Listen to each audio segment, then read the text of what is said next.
Chapter 1. So much to discover: family, the whole world, and new flavors of jam. Snow fell from the roof with a muffled thump as a man crumpled to the floor. He'd just been punched in the gut. The man, around 30 and wearing imperial-style clothing, rolled out the door of the desolate brothel into the snow. He'd been frequenting this place when he wasn't working border security. At first, it had been a way to relax. That was before he developed an obsession with one of the prostitutes. Without the money to free her from bondage, he'd urged her to commit double suicide with him. And now this had happened. The punch had come from the brothel's errand boy. He looked to be in his early teens, his chestnut-colored hair, cut short by an untrained hand, was dried out at the ends.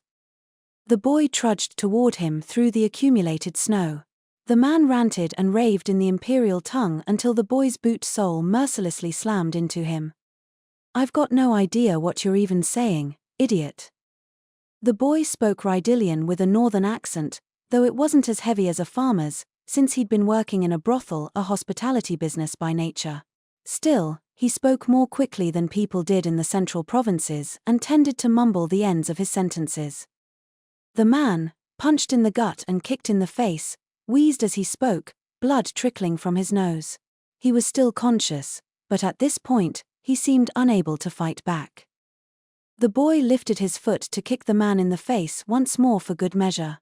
But the brothel's owner, who was having a smoke inside the building, stopped him. "Enough," he drawled. "He's learned his lesson. Just close the damn door already. It's cold out." "All right," said the boy. He withdrew into the brothel, glaring at the man half buried in the snow. "You wanna die? Then spend the night right there. You'll pass in your sleep." Outside the door was nothing but white snow and the darkness of night. Nothing else, as if those two things made up the entire world. The village truly had nothing.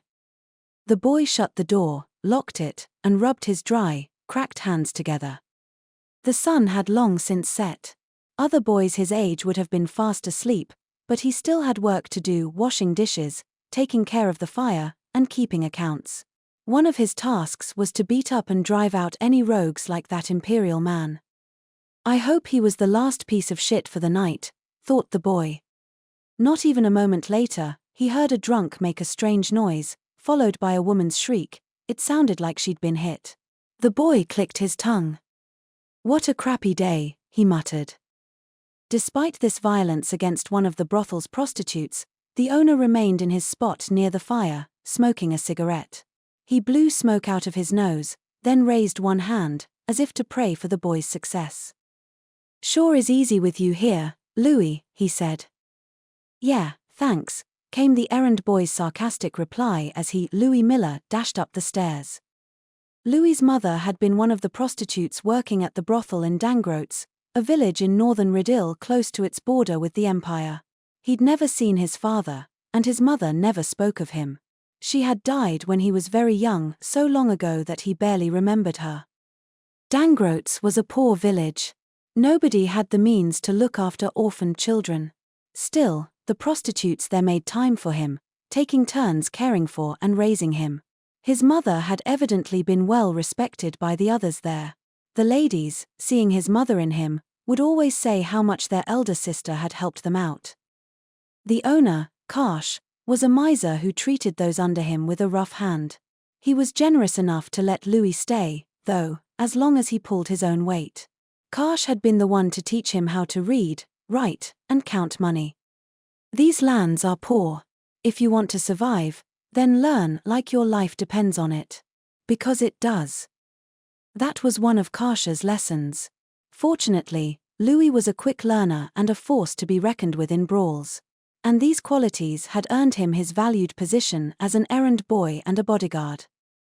It snowed at daybreak the following morning, but it had let up by breakfast. More dreary, grey skies graced the view out the windows. The skies of Dangroats were pretty much always covered in thick clouds. Clear days were rare. Louis was carrying a serving tray with porridge on it as he knocked on the door to Shauna's room. She was the woman who the patron from the previous night had tried to press into a double suicide. Knife in hand, The man had urged her to die with him. Louis thought for sure Shauna would still be shaken with fear, but she was sitting on her bed, yawning as she fiddled with her hair. The long, wavy black locks formed a failed braid in her hands. Shauna wasn't very dexterous. "Hi, Shauna," he said. "Got breakfast for you." "Oh, thank you. And would you mind braiding my hair for me?" "Sure thing." Shauna threw a hand-knit stole over her sleeping clothes and sat down in a chair. Louis put the tray of porridge in front of her, then moved behind her. Helping her get ready in the morning was one of his more important tasks. "I'm really sorry about yesterday," said Shauna. "I feel like I made more work for you." "Don't worry about it," Louis replied. "Happens all the time, doesn't it?" People raised in the north tended to have a particular accent, and to speak more quickly. Shauna's words were clear, however, and her speech was rather slow. She told him she was born in the south. "What happened to him?" she asked. She was probably talking about the guy who'd wanted her to die with him. Louis didn't hear any gravity or sadness in her voice. Despite the serious question, she was essentially asking if a customer was alive or dead. From her tone, she might as well have been inquiring if soup was on the day's menu. So Louis responded in the same cavalier way. "No frozen corpses out front, at least." "I thought not," she said, her smile somehow resigned. Once Louis was done braiding her hair, Shauna, instead of reaching for the spoon for her porridge, opened a drawer and took out a small jar. It was filled with goopy, red jam. "Thanks for yesterday," she explained. Louis's eyes lit up. Jam, which required a lot of sugar, was a luxury in this impoverished region. Usually, he just smashed up some lingonberry to put on his almost rotten meat or fish to try to cover up the taste. Jam had come as a shock to him, so sweet, it melted on his tongue. And this was a whole jar of it. "Are you sure?" he asked. "Very sure," she replied. "I like marmalade better anyway." "Marmalade?" "Jam made using citrus peels. I was born in the South, after all," she explained, adding in a mumble, "I doubt I'll get to eat any here, though." Louis stared at the jam jar in his hands. She'd probably gotten it from a patron. The glass was very clear, it wasn't even scratched or cracked. There was a cute picture of a raspberry on the label. "Such a nice jar," thought Louis. "Once I finish the jam, I'll use it for my secret savings." Shauna put one elbow on her desk and rested her head in her hand. "Hey, Louis. I have a question." "Hey. You shouldn't stay here forever. Why don't you leave? Make a family of your own." Louis stuck the jar in his pocket, chewing on Shauna's words. Both of them knew how difficult it was for someone who lived in a brothel to leave it and start a family. Why would Shauna suddenly suggest that? He wondered, his expression dubious. Shauna gave him a pained smile. "All right, well, not all families are good," she said, adding softly, "I mean, my parents were the worst." She picked up her spoon and used it to stir her smooth porridge. "But unlike me, you never had much of a family. I just thought it might be nice for you to leave and start one." "But all of you are like my family," said Louis. "The prostitutes he lived with all treated him kindly. Why couldn't they be his family?" But Shauna slowly shook her head. "We're very fond of you, of course, but we can't be your family. We're just strangers huddling together for warmth." Strangers huddling together for warmth. Isn't that good enough? Thought Louis. Shauna was right. His mother had been dead for as long as Louis could remember. He'd never had a family. It hadn't ever bothered him, though. He didn't particularly want a family. Seeing that Louis was still confused, Shauna offered him a gentle smile. "This isn't your home. And that means we're not your family. So." She turned toward the window. Outside was a vast world of silver, a desolate village, buried under the snow. "So you must leave here. It's the right thing to do." A month later, before Louis had even finished his jam, Shauna died. She'd been ill. According to the other prostitutes, she had realized she didn't have long. The owner ordered Louis to bury her. And as the boy dug a hole through the snow and dirt, his hands cracked and red. He idly wondered if she'd wished she could have died with that man from the Empire. 4 months passed after Shauna's death, and the first week of Whittle arrived.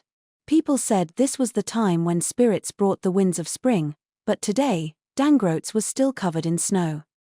Louis made sure to finish his washing tasks before the snow started up again. Then he headed back to his room, rubbing his numb hands.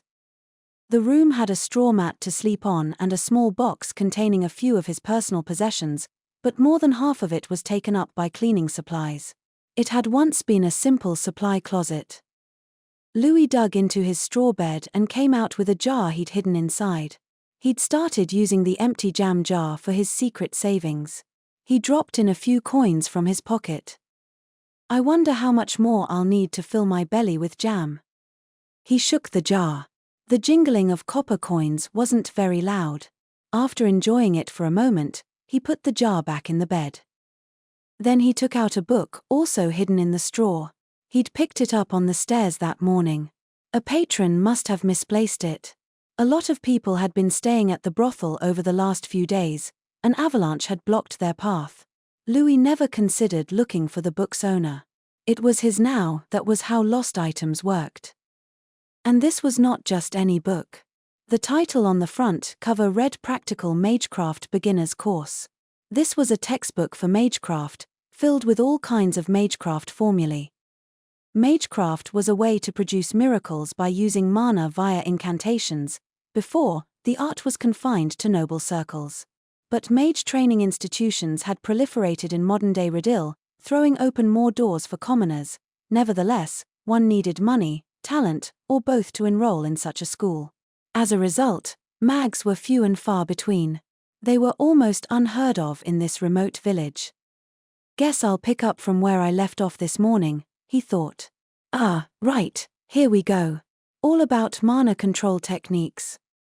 The Magecraft book had many small notes written in the margins. It must have belonged to a teacher, rather than to a student. The notes made the content easy to understand. Even a regular book would have been a rare treasure out here. Normally, Louis never would have gotten his hands on one about magecraft. He pored over the book until it was time for his next task, then he hid it in his clothes and headed off. Next, he would be chopping firewood. If he got it done quickly, he could hide behind the piles of wood and read some more. A man hastened down a hallway in the Dangroats brothel. He was in his late 50s, with short white hair and striking, bushy eyebrows. A pipe sat between his lips. The man was Gideon Rutherford, also known as the Mage of Violet Smoke. The violet part wasn't literal, however, the smoke he used was white. Violet smoke was merely an old Rydillian euphemism for tobacco smoke. Though he didn't have his staff and robe at the moment, he was a high mage and a teacher at Minerva's mage training institution.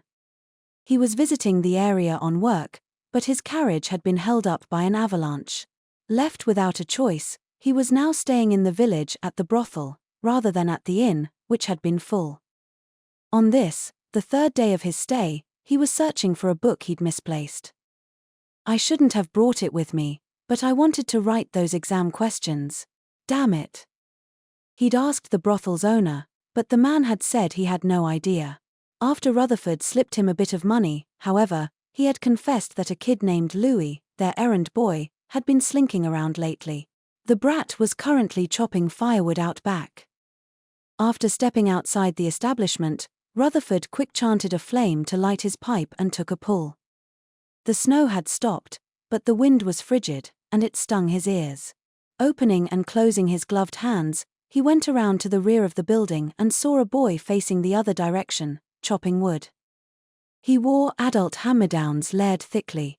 His hair was chestnut brown, short and dry, with no sheen whatsoever, and his skin was covered in tiny cuts and scrapes. Despite his heavy clothing, Rutherford could easily tell the boy was malnourished.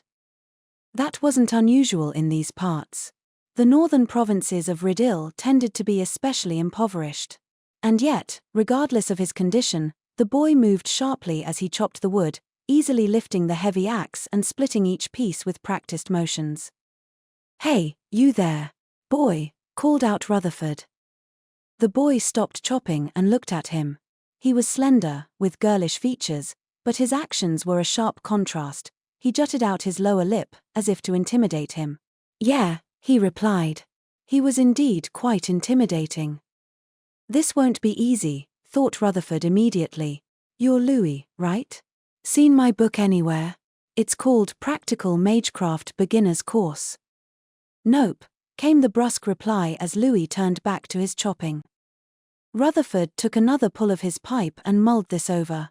He'd been a teacher for a long time. He knew when a child was hiding something from him. He was sure Louis knew something about his book. A child from some backwater village would never understand that textbook. It would be best to assume he'd sold it off for some pocket change.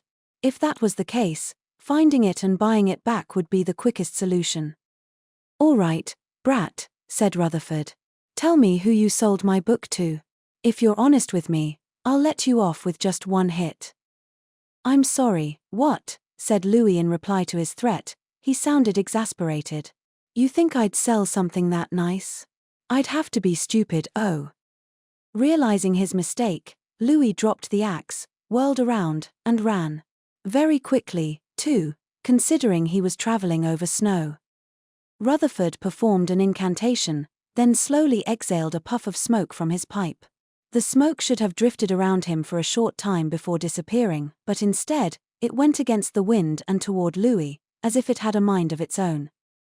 After inhaling some of the smoke, Louis managed to run a bit farther. But soon his feet tangled up, and he fell to his knees. "Huh? The hell's this?" "I imbued the smoke with a numbing component." Rutherford leisurely walked toward the boy, twirling his pipe in his hands. The Mage of Violet Smoke was proficient in a rare kind of magecraft that could imbue tobacco smoke with special properties. The numbing sensation traveled throughout Louis's body, and the boy flopped down face-first into the snow. Rutherford went around in front of him, then bent down and peered at his face. "All right, brat. Give back the book." Louis clawed at the ground to bring his head up, then stuck out his tongue. "Shut up, old man.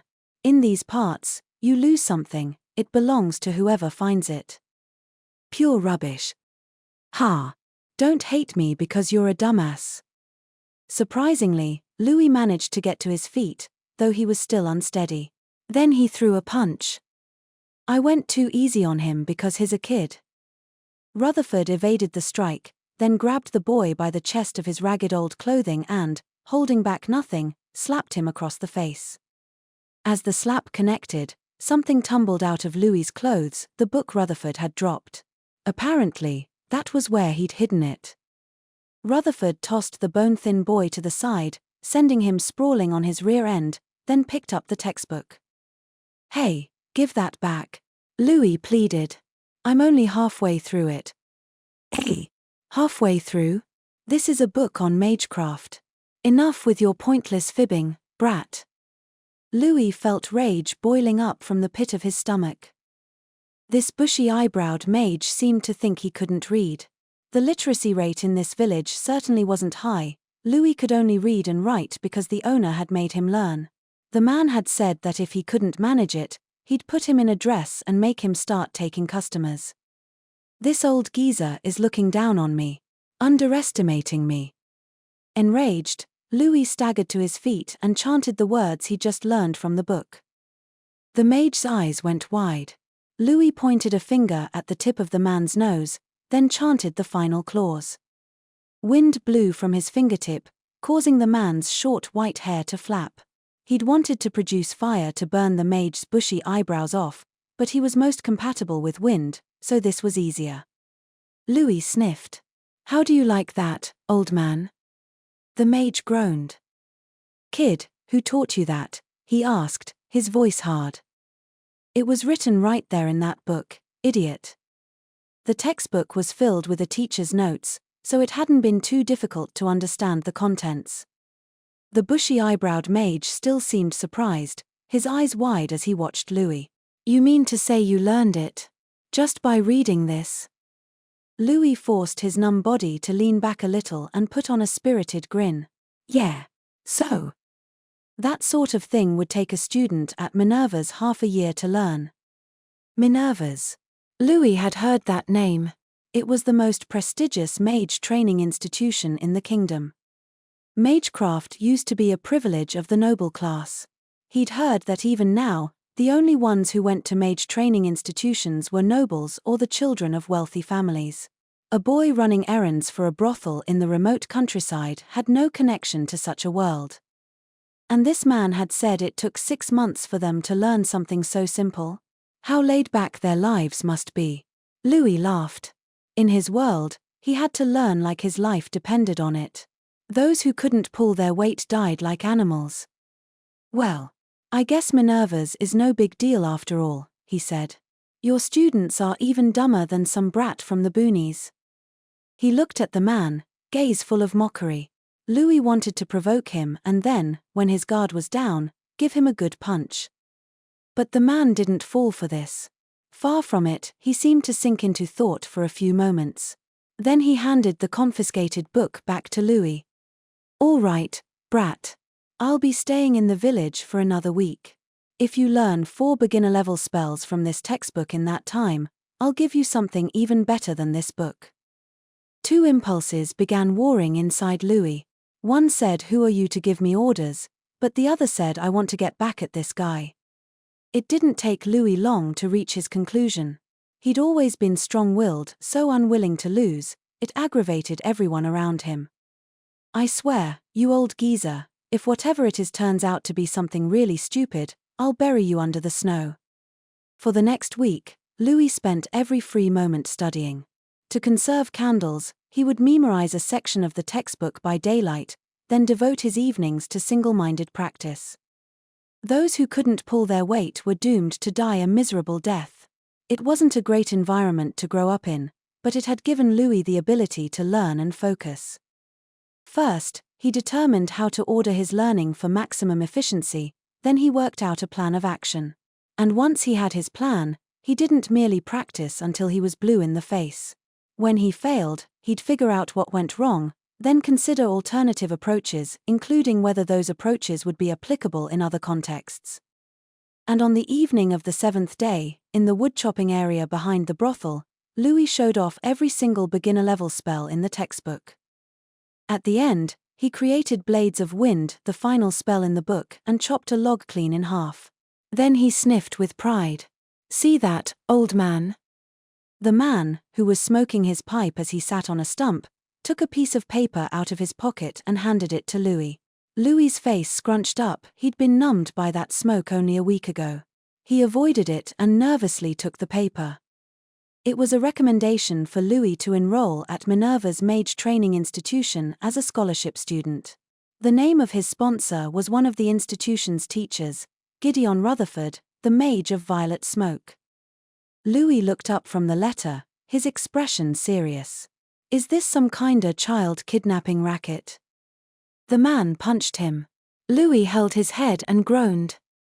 Rutherford took a pull from his pipe. "I'm leaving tomorrow morning. Make your decision before then." With that, the man took his leave. Louis looked down at the letter of recommendation again, biting his chapped lip. He'd learned those spells because they had seemed handy and to outwit Rutherford. He'd never considered what might come after that. Me? At Minerva's? Strangely, Louis felt more confused than happy. He didn't have any ambitions or desires. Life kept him far too busy for such distractions. When he thought about it, he couldn't come up with a single thing he actually wanted. Louis looked down at the letter once more. A recommendation letter.